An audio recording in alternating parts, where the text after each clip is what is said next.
e per poterlo combattere noi non abbiamo sufficienti armi, santo Dio. Quindi la passeggiata è statevi a casa, io lo dico in siciliano, statevi in casa, statevi a casa, non vi muovete.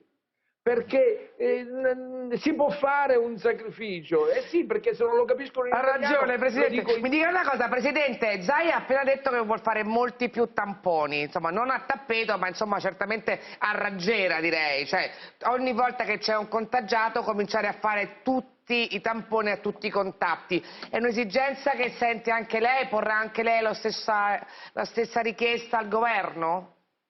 Guardi, purtroppo il mondo scientifico su questo tema, che è serissimo, si è diviso. È Ed è vero. un messaggio negativo questo che arriva, perché posso capire che si divide la politica, ma se si divide il mondo scientifico in un momento come questo, il messaggio che arriva in periferia è davvero disarmante e sconfortante. Noi intanto stiamo cominciando con i tamponi, pensiamo di poterlo fare nelle prossime ore, nei prossimi giorni, cominciando dal personale sanitario e parasanitario, perché se qui comincia a cadere il soldato, che è il nervo della guerra, noi davvero non sapremo più come continuare nelle prossime settimane, perché a differenza del nord, Allora, in guardi Sicilia... Presidente, a proposito di quello che lei ha detto che è verissimo, il mondo scientifico è diviso, io ho collegato con me il grande, diciamo, teorico dei tamponi a tutti, che è Andrea Crisanti, che è un virologo, e come diceva Zaia, l'ha citata il Presidente Zaia, Crisanti, benvenuto, dicendo che lui si fida moltissimo delle sue parole, che lei è un cervello rientrato dall'Inghilterra, ma soprattutto è la persona, è il medico che ha gestito la complicatissima situazione del focolaio di Vo. E a Vo ha messo a punto una vera e propria tecnica precisa che ci ha raccontato anche l'altra volta, cioè tamponi a tutti prima e dopo. Quello che però abbiamo detto anche a Zaia, che dicemmo anche a lei, lo disse soprattutto un altro medico collegato, a proposito diceva il Presidente Musumeci, è che in realtà Vo è un piccolo centro e che questa cosa è stata fattibile. Farla su scala regionale o nazionale è tutt'altra cosa, professore. Ma guardi, noi non abbiamo mai detto che dobbiamo farla su scala nazionale o regionale, noi abbiamo parlato di tamponi mirati, perché il vero problema... Allora, bisogna capire quali sono le informazioni che escono fuori dallo studio di Vo, che è l'unico studio prospettico mai fatto al mondo su questo virus, e quindi è una cosa che va presa sul serio. E noi stiamo parlando del 20 febbraio, quando, la notte tra il 20 e il 21 febbraio, quando è morto il primo paziente in Italia di coronavirus, il governatore Zaia ha chiesto che venisse fatto un tampone a tutti quanti gli abitanti di Vo, creando una situazione epidemiologica interessantissima, perché abbiamo potuto fare una fotografia, e faccio di nuovo questa analogia. Se lei controlla solo i positivi, e di una fotografia lei ha soltanto come fatto, che ne so, un occhio, un labbro, viceversa se prendiamo tutti quanti abbiamo un'immagine corretta della situazione epidemiologica di Vo. E guardi, questi dati erano sotto gli occhi di tutti. Nella settimana dal 22 al 25 febbraio l'azienda Zero ha pubblicato il primo campionamento di Vo, che evidenziava che c'era il 3% di positivi. Guardi che 3%, l'abbiamo già detto, 20 giorni fa era un'enormità, con le curve di modelli che prevedevano un tasso di pubblicazione ottimistico, un R0 uguale a 2, prevedeva che praticamente dopo 20 giorni questo 3% sarebbe diventato il 18-20%, che è probabilmente la situazione che adesso è quella che accade negli altri focolai. Quindi questi dati erano sotto gli occhi di tutti. E questa è altra cosa che abbiamo imparato a Vo', che il 75% delle persone erano asintomatiche. E qui faccio anche un'altra riflessione. Com'è possibile che non se ne siano accorti i cinesi? Perché tutte le direttive dell'OMS, dell'Organizzazione Mondiale della Sanità, sono basate sull'esperienza cinese. Allora, scusi, volevo chiedere un'altra cosa, professore, adesso poi discutiamo di quello che ha detto, ma lei oggi nell'intervista dice una cosa che mi ha molto colpito, a proposito della possibilità di vietare le passeggiate, come ci diceva Zaia, lei dice più stiamo a casa e prima ne usciamo, e poi dice se tutti usciamo a fare una passeggiata da soli, poi tanto soli non lo siamo più. Questa forse è una riflessione che va fatta a livello nazionale, no? Ma assolutamente, guardi, le misure di contenimento sono il cardine per eliminare questa infezione. Però queste misure di contenimento devono essere accompagnate da misure di sorveglianza attiva. Le faccio una riflessione. Noi adesso praticamente abbiamo messo in quarantena tutta l'Italia. Con quale metrica noi decideremo di eliminare queste misure? Sulla base dei positivi che calano? Ma se noi sappiamo, come lo dimostra anche l'esperienza coreana, che c'è una grossa frazione di persone che sono infette e che non dimostrano alcun sintomo, quando noi finalmente solleveremo le misure di contenimento, queste persone faranno ripartire l'infezione. Guardi questo che è un grandissimo tema.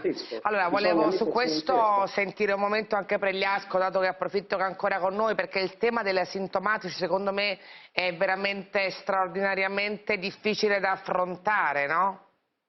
Assolutamente, ma condivido in pieno quanto diceva il collega, che ha fatto veramente un lavoro notevole che è servito per chiarire al meglio, o meglio, migliorare tantissimo la conoscenza e soprattutto porre il problema degli asintomatici. Io credo che davvero quello che dice è sacrosanto e la stringenza deve essere ovviamente il massimo possibile, quindi non c'è altro che condividere questi aspetti, e meglio ha chiarito un aspetto che poi è andato appunto in discussione, ovviamente non tappeto a tutti casualmente, ma ovviamente come bene è stato fatto in Veneto e a Vo, attraverso una strategia mirata.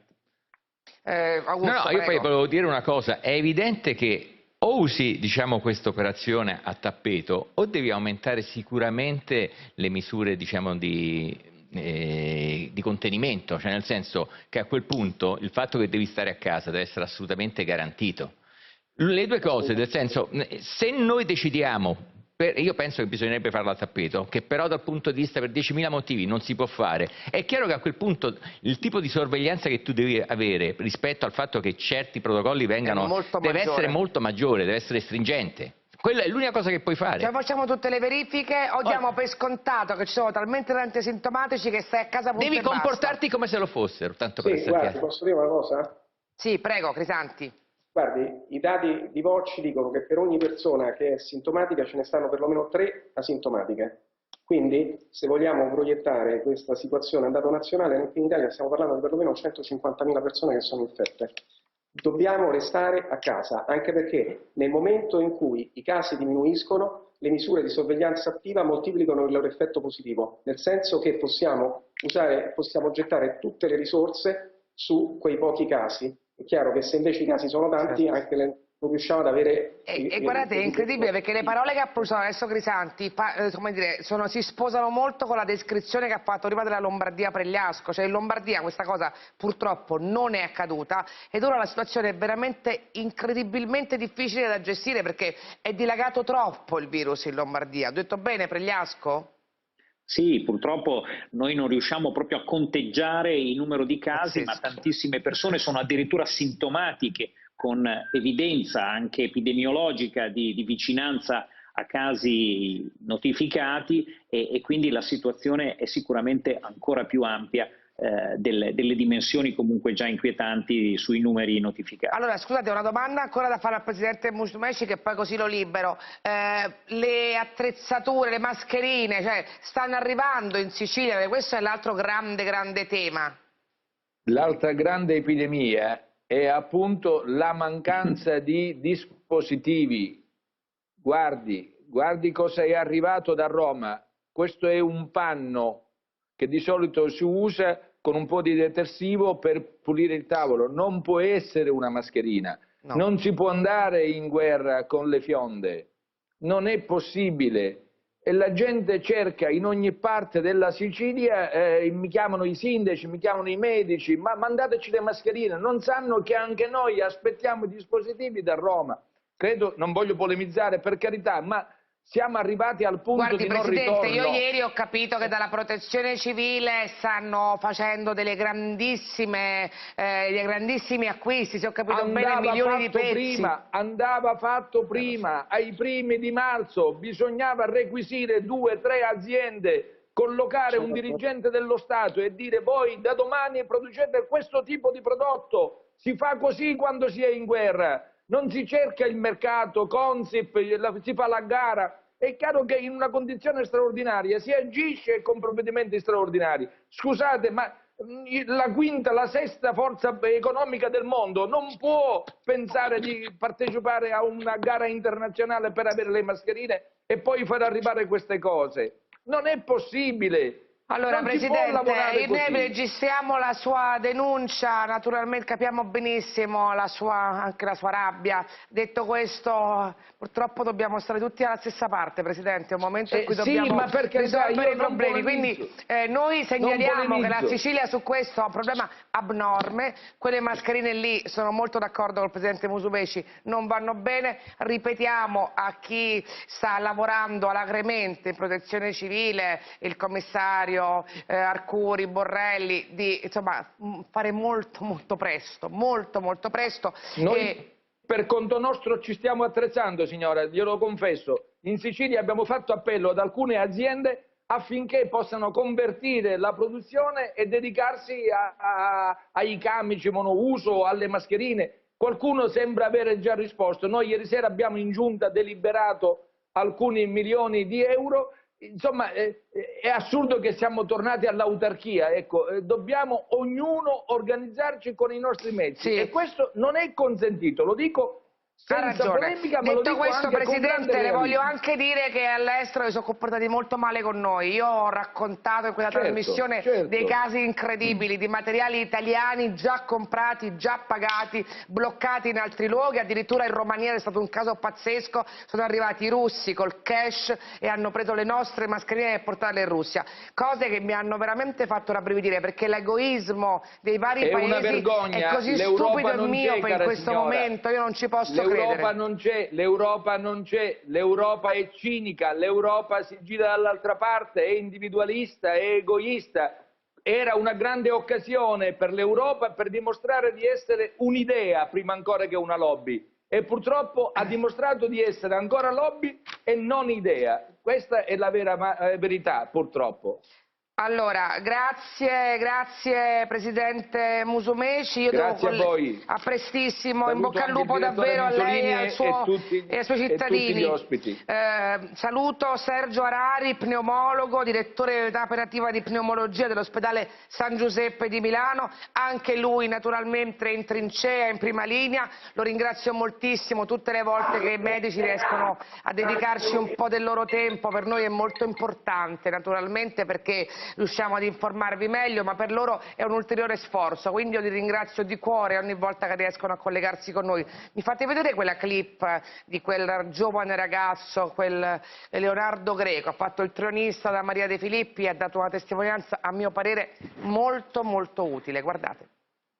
Questo virus non ti guarda in faccia, questo virus ti prende e se ti prende bene ti spacca da dentro.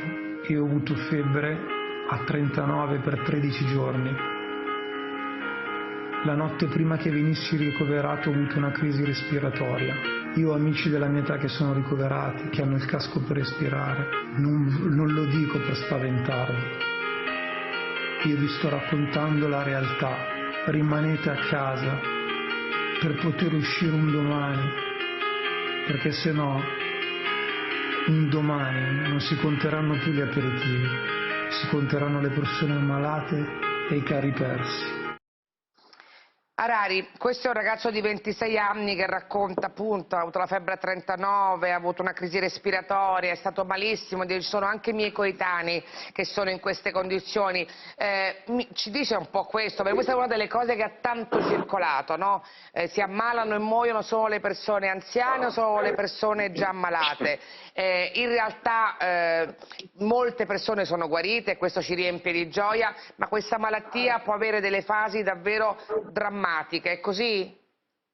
È così, assolutamente. Purtroppo si ammalano anche i giovani. È vero che gli anziani hanno un rischio di ammalarsi maggiore e hanno anche un rischio di complicanze più alte, però purtroppo si ammalano anche i giovani e li vediamo, d'altra parte li leggiamo anche sui giornali, quindi purtroppo non abbiamo età esenti dalla patologia, tutti devono stare attenti.